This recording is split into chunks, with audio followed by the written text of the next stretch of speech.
May I come in, sir? Please नमस्ते ma'am, नमस्ते ma'am, नमस्ते सर, नमस्ते सर। बैठ बैठ जाइए। जाइए। आप अपना परिचय दीजिए। मैंने अपनी ग्रेजुएशन इतिहास और लोक प्रशासन विषय के साथ की है। इसके उपरांत मैंने इतिहास विषय से मास्टर डिग्री प्राप्त की है और साथ में यूजीसी नेट की परीक्षा भी उत्तीर्ण की है। वर्तमान में मैं विकास एवं पंचायत विभाग में ग्राम सचिव के पद पर कार्यरत हूँ। जब भी मैं फ्री होता हूँ तो मुझे ऐतिहासिक स्थलों का भ्रमण करना और रनिंग करना पसंद ऐतिहासिक स्थलों का भ्रमण है। करना राष्ट्रीय स्तर पे या फिर अंतर्राष्ट्रीय पे या क्षेत्रीय स्तर पे? सर अभी तो मैं राष्ट्रीय स्तर पर ही कर रहा हूँ। जैसे ही मुझे मौका मिलेगा तो मैं अंतर्राष्ट्रीय भी करना चाहूँ। कहाँ कहाँ अभी तक घूमा है आपने? सर मैंने दिल्ली के कुछ स्थान घूमे हैं, जैसे लाल किला। और व्हाइट दिल्ली टाउन। के अलावा बताइए। दिल्ली के अलावा सर मैंने शिमला प्लेस घूमा है, जो वहाँ का वाइसराय लॉज है, मैं वहाँ गया हूँ। ठीक है। और सर मैं मसूरी भी गया हूँ। हाँ, आप जगह सीधे बता दीजिए। दिल्ली हो गया जी, और मसूरी, हाँ, शिमला, हाँ, ऋषिकेश हाँ, और सर अजंता। हाँ, और सर यही घूमा हूँ अभी तक तो मैं। बाकी इतनी? जो, हाँ जी, हरियाणा आप के। इतना रुचि होने के बाद बस यही 3-4 जगह घूमे हैं आप? जी मैं मुझे काफ़ी जो टाइम का कमी मुझे लगता है, क्योंकि सर मेरे पास इतना टाइम नहीं होता नौकरी के अलावा कि मैं इसको ऐसे यूटिलाइज करूँ कि मैं घूम पाऊँ। चलिए, नौकरी पे हम आते हैं। नौकरी में चोल काल में जी इस तरह का काम करने के लिए कोई पद था, आप जी। जानते हैं उसके बारे में? No sir, sir. अजंता पे आते हैं। जी अजंता का जो बनावट है, इस ये थोड़ा सा सतही टेढ़ा है, ऐसा कुछ कहा जाता है। क्या ये बात सही है? सर, जो अजंता है वो एक पहाड़ी को काट कर बनाए गए जो स्मारक हैं, जो गुफाएं हैं। तो अगर हम उनको नीचे से देखते हैं, जैसे मैंने देखा है, तो वो एक आर्क शेप में दिखाई देती है। तो हम उसको ऐसा मानते हैं कि वो शायद थोड़ा टेढ़ा है, लेकिन एक्चुअल में सर वो रॉक कट के कारण और जो रिफ्लेक्शन नीचे से दिखता है वो उसके कारण दिखता है सर। क्या क्या प्रमाण आपको वहां दिखे अजंता में? अजंता में सर मैंने देखा कि जो वो भौगोलिक रूप से एक ऐसा क्षेत्र है जो पठारी प्रदेश है, और उसमें बौद्ध जो धर्म है उससे संबंधित वो सभी गुफाएं हैं। उनमें चैत्य और विहार भी हैं सर। मैंने काफी सारी पेंटिंग्स वहाँ पे देखी हैं सर। ठीक है। अजंता आप जानते हैं कि बेसिकली बौद्ध धर्म से संबंधित है। जी ठीक है, क्या ये बात सही है? जी सर, वो बौद्ध कल्चर को ही वहाँ पे दर्शाया गया दिखाया है। गया। ठीक है। क्या बुद्ध के मृत्यु को भी उसमें दर्शाया गया है? जी सर, उसमें बुद्ध की मृत्यु का भी एक चित्र मैंने देखा है चित्र? सर। कहाँ पे उसकी मृत्यु हुई थी? बुद्ध की मृत्यु सर कुशीनगर में हुई थी। कुशीनगर है या कुशीनगर है? सर जहाँ तक मैंने पढ़ा है, कुशीनारा भी है और साथ में उसको कुछ पुस्तकों में मैंने कुशीनगर भी लिखा है। देखा। उनकी हत्या की गई थी या फिर स्वतः मृत्यु था, क्या कहा जाता है? सर ऐसा माना जाता है कि वो अपना अंतिम उपदेश चुंद लोहार को उन्होंने दिया था, और उसके उपरांत वहां पे उन्होंने सुअर का जो मांस था वो खाया था, और इसके कारण ये वो कहानी है, डिसेंट्री। ये कहानी है कि सत्यता थी? सर इसके बारे में मुझे ज्यादा आइडिया नहीं है, लेकिन मुझे लगता है कि शायद सत्य ही होगा, क्योंकि वो काफी बूढ़े हो गए थे उस टाइम पे और डिसेंट्री रोग के कारण उनकी मृत्यु हुई थी। चलिए, आज आप इंटरव्यू के लिए क्या पढ़ के आए? सर मैं आधुनिक भारत का इतिहास। कंप्लीट इतिहास पढ़ लिया आपने? नहीं सर, कंप्लीट तो मैंने नहीं किया, लेकिन मैं स्थायी बंदोबस्त पे विशेष तौर पे काम करते हैं। अस्थायी बंदोबस्त पे जी ठीक से काम किया है। एक वेलेजली ने भी इससे संबंधित कोई काम किया था? वेलेजली ने तो सर सहायक संधि जो चलाई थी सर, और भू राजस्व के संदर्भ में मुझे सर अभी उनका कुछ याद नहीं है। बंगाल के पहले गवर्नर जनरल कौन थे? पहले गवर्नर सर वॉरेन हेस्टिंग्स थे। Warren Hastings. इन्होंने भूमि सुधार का जो एक स्टेप शुरू किया था, जी उसी को आगे चल के 1793 में बढ़ाया गया। जी सर, क्या था इनका भूमि सुधार? वो सर इस्तेमरारी बंदोबस्त के नाम से उसके जाना जाता है। उसमें ऐसा किया गया था कि जो सबसे ज्यादा बोली लगाएगा। इस्तमरारी और इजारेदारी में क्या अंतर है? सर जो इजारेदारी है वो स्थायी बंदोबस्त को ही कहा गया है। इसमें जो भू राजस्व था वो परमानेंट कर दिया गया था, कुछ टाइम फिक्स किया गया था उसका, इतने समय तक वो स्थायी रहेगा। जबकि जो इस्तेमरारी बंदोबस्त है उसमें जो सबसे ऊंची बोली लगाएगा तो उसी को भू राजस्व वसूलने के लिए जो पात्रताएं थी वो पूरी कर लेता है सर, और उसी को भू-राजस्व के संग्रहण के लिए अधिकार दिए गए हैं। ठीक है। आप जिस टॉपिक पे सहज हैं हमें बोर्ड पे पढ़ा कर रखना। जी सर। क्या मैं सर इसको साफ कर सकता हूँ? हाँ बिल्कुल।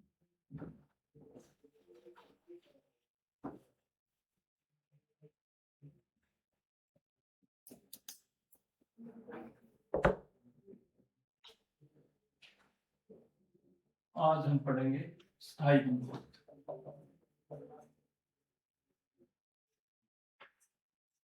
स्थायी बंदोबस्त को जो लाने के कारण ब्रिटिश सरकार ने दिए थे वो ये थे कि इनको भारत में पूंजी निवेश करने के लिए काफी सारे धन की आवश्यकता थी। इसी के साथ आप ऐसा करिए कोई और टॉपिक पढ़ाइए, ये हमने आपसे चेक कर लिया अभी। जी आप कोई और पढ़ाइए इसके जगह अपनी पसंद मैं से। इसको रफ कर सकता हूँ।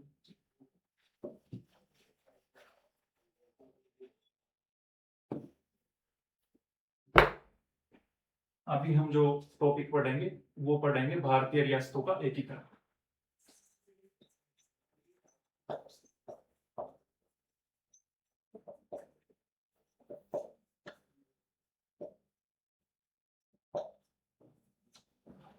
आजादी के तुरंत उपरांत हमारे सामने दो समस्याएं थी, जिनमें से एक थी शरणार्थी समस्या,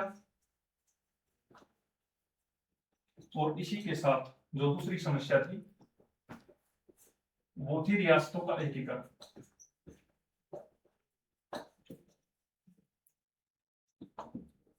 रियासतों के एकीकरण का जिम्मा है जो वो सरदार वल्लभ भाई पटेल ने उठाया था, और उन्होंने इसके लिए कुछ स्टेप्स जो थे वो किए थे। जैसे उनकी एक फेमस नीति है गाजर और छड़ की नीति। इसके तहत उन्होंने 562 लगभग जो रियासतें थी भारत में उनका एकीकरण किया था, जिनमें से 3 रियासतें ऐसी थी, एक जूनागढ़, हैदराबाद, साथ में जम्मू एंड कश्मीर। इन रियासतों में से जो जूनागढ़ थी वो पाकिस्तान के साथ शामिल होना चाहती थी, जबकि हैदराबाद का जो निजाम था वो स्वतंत्र। थोड़ा सा रुकना चाहिए। जी सर। भुट्टो का रोल इसमें किसमें था? भुट्टो का सर जूनागढ़ में था। जूनागढ़ में था। क्या इच्छा थी भुट्टो की? भुट्टो की सर यही इच्छा थी कि जो जूनागढ़ की जो जनता है वो अभी तो जो जूनागढ़ के उस टाइम के महाबत खान जो नवाब थे उनके साथ है, लेकिन अगर यहाँ की जनता चाहेगी तो हम ऐसा कर सकते हैं कि हम भारतीय संघ में शामिल हो सकते हैं। फिर क्या बाध्यता हुई कि वो शामिल हो ही गए? सर इसमें बाध्यता ये हुई कि जो जूनागढ़ के अंदर सरदार पटेल ने जो नीति अपनाई थी वो ये थी कि यहाँ पे जनमत संग्रह कराया जाएगा, और जो वहाँ के नवाब थे महाबत खान उनको डर लग गया था पहले ही कि ये आपकी जो सत्ता है यहाँ से जाने वाली है, तो वो वहां से पाकिस्तान के कराची भाग गए और सर फिर जूनागढ़ में जनमत संग्रह कराया गया, जिसके उपरांत करीब 91% जो लोगों ने मतदान भारत के पक्ष में किया, और ये भारतीय संघ का जो विलय, इस रियासत का भारतीय संघ में विलय किया गया। इसमें एक ऐसा शासक भी था जो कुछ कुत्तों को पाल रखा था, ये बड़ा रोचकता से लिखा जाता है इतिहास में। कौन थे वो महाबत खान थे। महाबत खान थे। तो जब देश छोड़ के जाना हुआ तो उन्होंने क्या किया उन कुत्तों को? वो अपने साथ लेके गए थे। साथ लेके? ऐसा सुनने में आ रहा है परिवार को छोड़ दिए थे। परिवार को सर पूरा तो नहीं छोड़े थे, कुछ जो उनकी बेगम्स थी वो उनके साथ गई थी। अभी इनमें से किसी के पारिवारिक संपत्ति का विवाद चल रहा है, इवन कोर्ट तक मामला गया था 2-3 साल पहले। सर मुझे अभी तो याद नहीं आ रहा है। चलो ठीक है, बैठ जाइए। Thank you sir. क्या मैं इसको रब कर दूं सर? हाँ, कर दीजिए।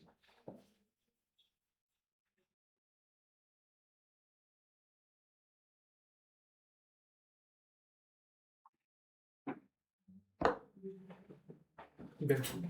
Thank you sir. अभी स्वतंत्रता संग्राम में भारत का विभाजन हुआ अंतिम समय में, जब 1947 में। जी सर। आप ऐसे बताइए कि क्या विभाजन को रोका जा सकता था?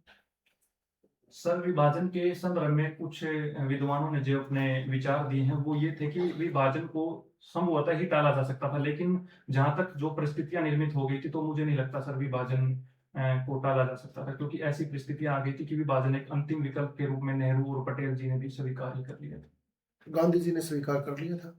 नहीं, गांधी जी ने तो स्वीकार नहीं किया था सर। उन्होंने कहा था कि जो विभाजन है वो मेरी मृत्यु के ऊपर ही होगा, तो उन्होंने इसको स्वीकार नहीं किया था।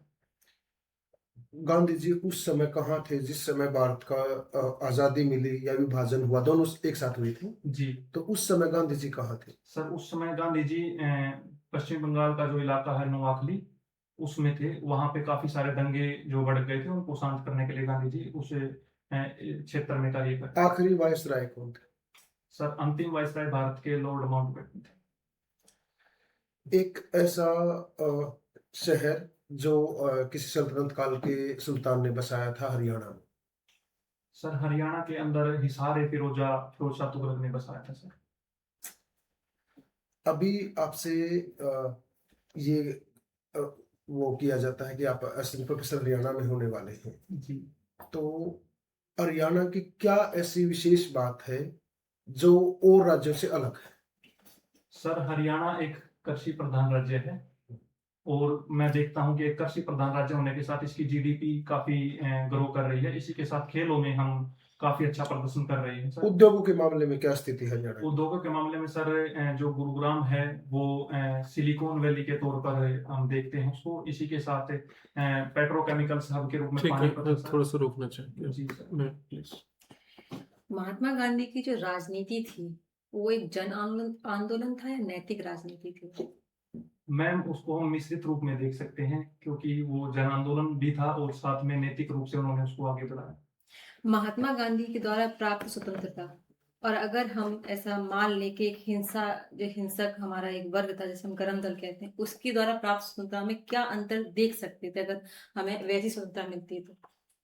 मैम, अगर हमें कुछ ऐसी सिचुएशन फेस करनी पड़ती तो मुझे लगता है कि जो गरम दल वाली जो स्वतंत्रता थी, शायद वो कहीं ना कहीं एक जो कॉन्स्टिट्यूशन हमारा बना है जिसमें काफी सारे राइट्स जो हमारे ठीक है, पीपल्स हैं। थोड़ा सा रोकना चाहेंगे, बस आखिरी प्रश्न हम आपसे पूछते जी हैं। सर।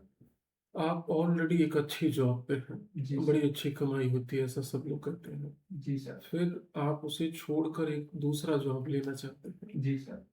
तो ऐसा नहीं लग रहा कि समाज में अचानक वो चीजें वैकेंट होंगी तो थोड़ा बैलेंस बनाना मुश्किल होगा?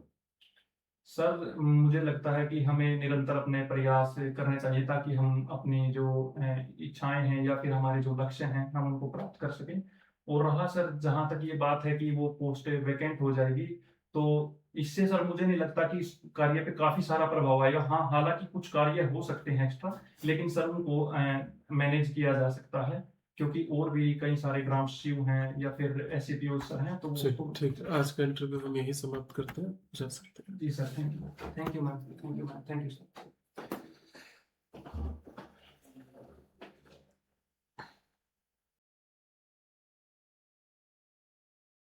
May I come in, sir?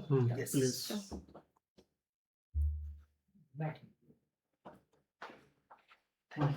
विकास जी, विकास, हाँ, अनिल। अनिल जी, ठीक है।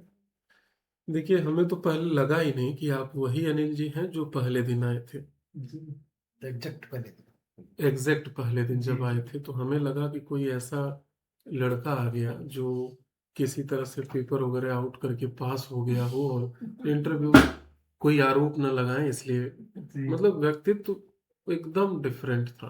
जी। फिर आपसे बातचीत हुआ, आपने मुंह दिया, अच्छा लगा। जी। आज का व्यक्तित्व आपका एज ए प्रोफेसर है, जी। ठीक है, और अधिकतम पर हमने सही का टिक मार्क किया। बहुत ढूंढना पड़ा कि हम कहाँ पर जो है आपको क्रिटिसिज्म करें। जैसे 3 छोटी छोटी बातें हैं, उसको अगर कर पाए तो एक तो रिवीजन और दीजिए। अगर फैक्ट फिगर जो है जी सर। इतिहास में समस्या आखिरी तक बनी रहती तो एक दो से देख लीजिएगा। एक जो है लिखने बोलने पे थोड़ा सा बोर्ड की प्रैक्टिस और उस डेट तक करना है जिस डेट तक आपका इंटरव्यू जी है, सर। ठीक है। इसके अलावा बाकी लगभग चीज़ें जो हैं आपकी ये ठीक हैं, और आप मान के चले कि मैं ऑन रिकॉर्ड इस पे बोल रहा हूँ, ये रिकॉर्डिंग हो रही है, जी। कि बहुत रेयर होगा कि वो आपको 8 से कम दे। जी सर। 8, 8.5, 9, इससे कम नंबर आपको नहीं देने वाले हैं अगर आप इसी प्रोसीजर को फॉलो कर लेते हैं, जी सर। ठीक है। बस एकदम प्रण ले लेना है कि इसमें कोई भी चूक नहीं करनी है। जी सर। ठीक है, छोटी छोटी बात जो आपको रिटर्न में दिया गया था आपने उसको फॉलो किया, मार्कर उठाना हुआ, रखना हुआ, बैठना हुआ। डेट भी लिखिएगा। हाँ, जी मैम। डेट वैसे थोड़ा सा हुआ था तो उसको कर लीजिएगा, लेकिन मैक्सिमम टू मैक्सिमम चीजें आपने इसमें ठीक कर लिया है। ठीक है, तो उस विश्वास को बना के रखिएगा कि आपकी स्थिति ठीक है। उस दिन कुछ अलग हो सकता है, जैसे कि 2-3 क्वेश्चन ऐसा पूछा गया, तीनों नहीं आ रहा है, जी तो घबराना नहीं है, उस पर मार्क्स नहीं मिलेंगे। जी आप उनको सॉरी बोल दिए, उस पे मार्क्स मिलेगा। जी कि ऐसा तो नहीं उनको सुन के डर गए, घबरा गए, सहम गए, अगले सारे आंसर खत्म कर दिए, जी ऐसा नहीं। ठीक है, जो आप बताएंगे उस पे मार्क्स मिलेगा। जी सर। ठीक है, चलिए और कुछ जानना है आपको? हाँ जी, मैं सर टाई लगा के गया हूँ। टाई लगा ये के, अच्छा ठीक, अच्छा लग रहा है। जी, और ये जो यहाँ से बटन है ये दोनों बंद ही करने हैं बंद ही आपको? करिए, ये अच्छा लग आप रहा है। अंदर हाँ, घुसते वक्त जैसे हैं वैसे रहिए। हाँ, जी एकदम इसी को फॉलो करिए। ठीक है? और क्विट लग रहा है, एक अंग्रेजी शब्द है कि बहुत मतलब मासूमियत आज दिख रही है। इसी गाड़ी तरह, वगैरह सब। हाँ, गाड़ी वगैरह वो दिख रहा है। इसी तरह की चीजें वो लोग पसंद करते हैं जी कि उनकी सारे ऑर्डर फॉलो हो रहे हैं, एकदम बच्चा समझ के विद्यार्थी बैठा है, सुन रहा है उनकी बात। जी यही तो होना चाहिए। जी आंसर जो है बहुत मजबूत मजबूत दे रहा है, लेकिन सॉफ्ट है, यही चाहिए उनको। जी सर। ठीक है। मैं एक और पूछना चाहूँगा सर, जैसे मैं इंट्रो देता हूँ तो उसमें बोलता हूँ कि मैंने इस सब्जेक्ट से किया है, जैसे मैंने लोक प्रशासन और इतिहास बोला, उसे हटा दीजिए। उसे हटा के सर हाँ। उसको रिप्लेस कैसे करूँ? सीधे आपने स्नातक इस वर्ष किया है, परास्नातक इस वर्ष, नेट JRF इस वर्ष, और सर इस उसमें पोस्ट गैप पर। होगा मेरे पास। हाँ, तो कोई कोई कोई बात दिक्कत नहीं। नहीं। जब किसी को जॉब मिल जाता है ना तो बड़े बड़े गैप भर जाते हैं। ठीक उसमें है, कुछ गैप से रिलेटेड अगर कोई सवाल नहीं, पूछे मैं तो विशेष- अगर पूछते हैं तो बीच में आप कह सकते हैं कि कुछ पारिवारिक जैसे सर स्थिति मैं रही आपको और बता देता हूँ थोड़ा सा, मुझे 2015 मैंने ग्रेजुएशन की सर। हम्म, उसके बाद सर मैंने बीएड में एनरोल किया, लेकिन मैं उसको कर नहीं पाया कंटिन्यू, मैंने वो बीच में छोड़ दिया सर। हम्म, और फिर उसके बाद मैंने दोबारा से 2021 में मेरा एमए कंप्लीट हुआ सर। तो ये बीच में जो 4 साल का गैप हम देखते हैं। घर के निजी कारणों से हाँ, बस। आप निजी कारण। निजी कारण का घरेलू कारण। उसमें ये कह सकते हैं कि मैं बीच में से कुछ प्राइवेट जॉब करने लगा, आर्थिक आय के लिए जो है जी उसे करने लगा, और ज्यादा इस पे वो लोग पूछेंगे नहीं। जी सर। ये वैकेंसी खुद आती है 3-3, 4-4 साल में, तो जी। 2-3 साल गैप तो पूछते ही नहीं है। आपकी बात तो सर काफी 2017 में रही सर। हाँ, तो ये सामान्यतः इसको नहीं पूछते हैं क्योंकि ये लंबी प्रक्रिया है। जी ठीक है, बस ये है कि आज आप जो किए हैं ना, ये करते रहना है, गैप नहीं करना। जी सर। आप घर जाके एक बार सोचिएगा कि अगर जरूरत रहे एक आध दिन और आके प्रैक्टिस करने का जी तो सर। आप बात करिएगा हमसे। जी कब का है लास्ट इंटरव्यू? सर लास्ट तो 14 नहीं, को है, नहीं, लेकिन आपका- मेरा 12 को सर। आपका बारह। 12 जी ठीक ठीक। चलिए, तो 7-9 में अगर बनेगा आप घर जाके इसका आंसर हाँ, दीजिएगा। एक बार और हाँ, एक ले सकते कर हैं सकते हैं। और क्या करें? हाँ, और अगर मतलब ठीक लग रहा है, जाने आने में लग रहा है कि समय थोड़ा सा नष्ट होगा, तो आप वैसे भी इसी को घर पे थोड़ी सी प्रैक्टिस करते रहिएगा। जी ठीक है, ओवरऑल चीजें ठीक है, जी और इसको विश्वास बना के रखिएगा कि 9 आए उस पर मार्क्स नहीं कटेगा। जी सर। हाँ, जो बता रहे हैं उस पर आपको मार्क्स मिलेगा, और 8 से कम बहुत रेयर टू रेयर आपको मिलेगा। किस तरीके से बता रहे हैं, कैसे आप फॉलो कर रहे हैं, बस वो चीज। जी सर। तो आप इसे ले लीजिए, कहीं पर दिक्कत लगे तो आप कॉल कर लीजिएगा। जी ठीक, थैंक यू। Thank you.